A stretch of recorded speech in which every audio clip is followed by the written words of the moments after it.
Welcome back to Recruiting Blitz. My name's Tim Verghese. Appreciate you guys tuning in. Before we get started, be sure to like this video, subscribe to our channel. It was another big recruiting weekend for Nebraska, the third or fourth at this point, straight in a row. We're going to get a bit of a break next week as it's Easter weekend before the Nebraska spring game here at the end of the month, or spring, festivities, whatever they're calling it at this point at the end of the month. So this is an important weekend for Nebraska, and it ended up proving to be a really big weekend for the offensive side of the ball in particular. We'll get to all of that in a second. First off, just a couple names added to the weekend visitor list that ended up popping into town. In-state linebacker Isaac Jensen made the short drive down to Lincoln to catch up with Rob Dvorak and the coaching staff. Nebraska continues to maintain contact. He's still scheduled to make an official visit this summer. Four-star wide receiver Ryan Mosley also popped into town. We'll have more on him here in a second. And Nebraska quarterback commit Dayton Raiola was on campus peer recruiting. He's turned into, especially since committing back in the fall, he's really come into his own as a peer recruiter, really done a good job selling guys on coming to Nebraska. And with multiple pass catchers in town, multiple pass catchers out of the state of Georgia in town, it's a really big deal that Dayton stayed multiple days on campus and was helping out peer recruit this weekend. So yeah, we'll get right into it in terms of the receiver recruiting. Nebraska had four-star wide receiver Nalin Scott out of McEachern High School out in Georgia. They also had, like I mentioned, Ryan Mosley, four-star wide receiver out of Carrollton.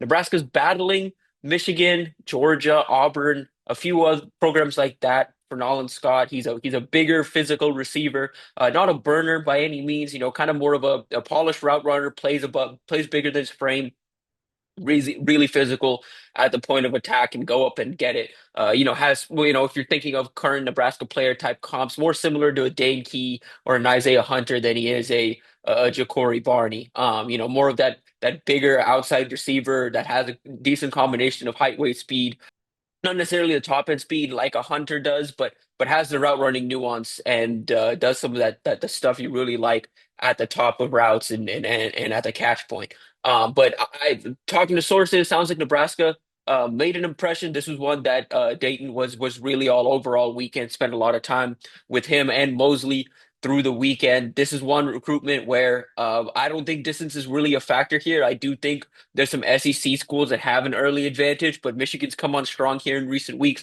Coming out of this visit, I get the read Nebraska's well positioned to get it back for official visit, but until that happens and until we get those dates lined up, we won't know for sure whether Nebraska's actually going to get one. This is a competitive recruitment, I'll say that. And while I do think Nebraska made a strong first impression and has earned some staying power here, this is one of those recruitments where I think there's opportunities for multiple programs to surge over the next few weeks. With Mosley, it's going to be tough to pull him out of the SEC. Georgia, South Carolina, Texas A&M should be seen as the favorites. In-state Georgia growing in confidence in their ability to keep him home. South Carolina at times in this recruitment has had some confidence, but Nebraska got him on campus back in February for a Elite Junior Day. Got him back on campus this weekend, a strong visit. Spent some time with Dayton Raiola, and he'll be back for an official visit in the summer. And at this point, I think Nebraska's got a good of a shot as anybody. I think they're doing a really good job of making him feel like a priority. Ultimately, yeah, I think distance is going to be something that he's going to keep in mind.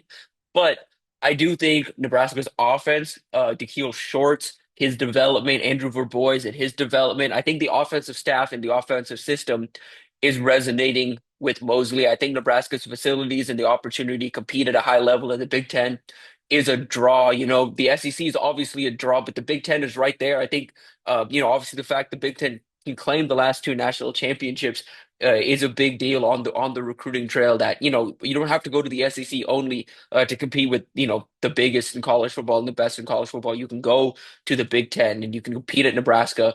And one thing I will say, I continue to hear from recruits is Nebraska's facilities. I think, and we understand these are state of the art. These are new facilities, but I don't know if the average fan recognizes how much of a draw that is for top recruits. How much the emphasis Nebraska has in recovery, the emphasis Nebraska has on nutrition, the detailed plan they have in strength and nutrition. How important that is all for young athletes. Naturally, of course, it makes sense. Paired with just the effort that the coaching staff is making right now. I think it's going to benefit Nebraska down the stretch of this 26 cycle, especially if they get some results in the fall. Four-star tight end Luke Sorenson was also in town. It was his first time in Lincoln. He's one of Nebraska's top tight end targets. Was offered back in January and quickly found himself near the top of Nebraska's board. He's a 6'4", right around 225 pound, I believe, 225 if not more at this point. Pound tight end with just phenomenal blocking tape as a junior. Very limited production to this point, but has a multi-sport background and the athletic background that has a bunch of schools high on him. Some of the best schools, well, some of the top, programs in the country that evaluate tight ends and use tight ends in the offense. Miami, Texas, Texas A&M, Alabama, Michigan, so on and so forth in this mix. The latest intel here is Miami and Nebraska have reason to feel confident in pulling them away from the state of California. USC and UCLA are involved. USC offered a little more recently than Nebraska did, and there's some growing confidence there in the Trojans. That was a big offer for him, but Nebraska made a strong first impression. Since offering, they've been a top contender. Marcus Satterfield's done a good job. I think Nebraska's done a really good job of selling the use of tight ends and the developments that tight ends have had at Nebraska. To him, he's pretty much been receptive and open to the Huskers since landing the offer, and I think this visit did nothing but validate those feelings and has given Nebraska some legitimate staying power, made Nebraska a top contender down the stretch of this recruitment. He'll return for an official visit June 20th. Nebraska is going to end up having three tight ends as it currently stands. Officially visiting that June 20th weekend, four-star tight end Lincoln Watkins out of Michigan, four-star tight end Camden Jensen out of Colorado, and now four-star tight end Luke Sorenson out of Anaheim Servite in California. And so Sorensen was originally scheduled to visit June 28th. That visit does fall in a dead period, so he canceled his Texas official visit, moved his Nebraska visit a week up. And so he'll officially visit Nebraska. He'll officially visit Miami. There'll be a few other official visits in that mix, but I think this one's going to come down to Miami, Nebraska, and USC. In my personal opinion, at this point, I could see a school like UCLA making a jump. I could see a school like Texas A&M making a jump, and a school like Alabama or Michigan, depending on how their tight end boards fall, could also make some type of move here in the near future. But Nebraska did a really good job with Luke this week. Nebraska also had on the defensive side of the ball, Syracuse four-star edge commit Cameron Wilson working to flip him away from the Orange. Nebraska is recruiting two players out of Miami Southridge right now, Wilson and his teammate, four-star center Ryan Murray, who they had on campus a few weeks ago and will get back for an official visit in the summer. On Wilson, the visit blew him away. I mean, that's the best way to put it. Talking to him, he was blown away by the facilities, really loved meeting with Coach Rule, really enjoyed his time with Philip Simpson. Him and Philip Simpson have had a bit of a relationship. Philip Simpson, of course, from South Florida, was at Florida State last year and was keeping tabs on him, had an offer to Florida State. But once he got to Nebraska, he went down there in January, offered him in person. Those two have been building a relationship ever since. Coming out of this visit, talking to sources on campus and people that were around him on campus this weekend, they don't think he's going to stick with that Syracuse commitment. They think he's going to end up somewhere else. There's some positive smoke around Nebraska, some positive smoke around Florida State as well, a program closer to home with a similar defensive scheme, of course, considering it's Tony White running the defense down there now.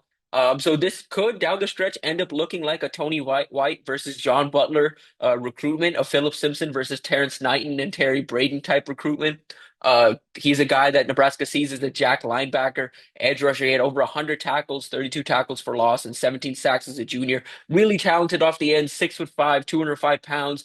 Needs some work in the weight room, of course, but that's where, he spent some time with Kristen Coggins, spent some time with Corey Campbell, got to see what the strength program does, and was blown away by the strides Nebraska players have made in that program. And on top of all of this, he spent time on campus, and Nebraska's done a really good job of doing this with guys from Florida. He spent a lot of time with the guys on the roster right now from Miami, from South Florida, Vincent Shaver, Corey Barney, Larry Tarver, Amari Sanders, Willis McGahee the fourth. There's so much Florida influence on this roster right now. That he could tell, and that's something that stuck out to Wilson.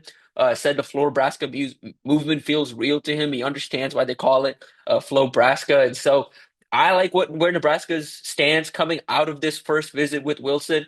It's going to be a fight. I think this is going to end eventually come down to Florida State and Nebraska. Minnesota's also just scheduled to get him on an official visit. Syracuse will get him on an official visit, as will Cal. I could see one of the Minnesota or Cal visits potentially getting canceled and move or a move to fit Nebraska in because he's now planning to make an official visit to Nebraska this summer. As things stand, again, I don't think he's going to end up sticking with that Syracuse commitment. I think the draw of either staying closer to home and playing in a program like Florida State is going to be too much, or the draw of the Big Ten and Nebraska is going to be too much. Minnesota's in there. I don't think you can count them out at this point, but I trust what Philip Simpson's done here, and the Florida ties, obviously on the Florida State staff, are big. This one's going to come down to Florida State and Nebraska, in my personal opinion. Outside of that, a couple 27 to touch on, or one in particular, Cameron Wagner, four-star offensive tackle out of Illinois. He was back on campus. He visited for a game back in the fall, has maintained a good relationship with Donovan Raiola since then. Communication, for those, somewhat unfamiliar, communication with 27s is limited until June. Starting in the middle of June, I believe it's June 15th or 16th, coaches can directly reach out to 27 recruits based essentially the summer before their junior year. And until that point, either the recruits have to initiate the contact or the communication has to be facilitated through a third party, through a coach, through a parent, through someone else. And so right now, Raiola and Cameron Wagner, communication is facilitated through his head coach. And at this point, they're on a routine once a week. Raiola calls or Wagner calls into the office, and they connect, during his athletic period or during that time through his high school head football coach. And so for Nebraska, that's a big deal getting out ahead of this one early. He's a top 15 offensive lineman in the class. Nebraska's done a really good job, as we've talked about in previous weeks, with these 27 offensive linemen. Wagner's one that he's keeping his eyes open on a bunch of different schools right now. Doesn't really have a favorite. Is taking his time with this process. Going to aim to make a decision, around this time next year, if not even pushing it into the summer of next year.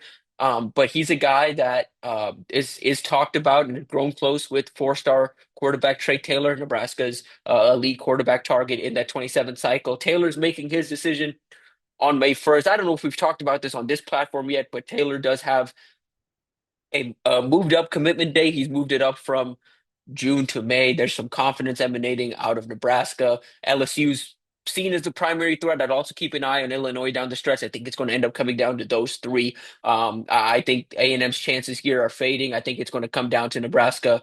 LSU can count out Illinois, the in-state program, but I think this is going to come down to Nebraska and LSU as we enter the final few weeks of this recruitment. But Taylor and Wagner have a relationship. They've talked about playing football together, and that's why getting a quarterback in this 27th cycle locked in early is so important for Nebraska. Whether it's Taylor or someone else, I think it's important for Nebraska to try and get that 27 quarterback figured out by at least mid-season this fall. If you get it done with Taylor here in May, that that sets up for a big summer of visits. It sets up for an opportunity to get Taylor and a few of his friends or few of his few top recruits that he's gotten close with. And he's visited a bunch of schools. He's developed relationships with top recruits across the country. He's a guy that, in my opinion, if he was in Nebraska's class, would immediately step up and be a pretty vocal peer recruiter, would do a really good job of attracting talent and bringing talent with him to Lincoln. But regardless, whether it's Taylor, whether it's someone else, I think it's important Nebraska gets that 27 quarterback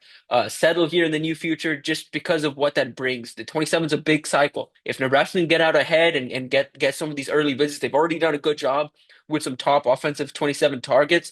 But if they can continue to do that, continue to get 27 wide receivers and tight ends on campus, offensive linemen, and build those relationships up, the sky is the limit for the 27 class. I mean, again, with the work they've done and the ground they've broken this spring with the 27 class, I think if Nebraska wins 9-10 games in the fall, they keep their foot on the gas on the recruiting trail. This 27 recruiting class, it can legitimately hit you kind of that top 10 to 15 range.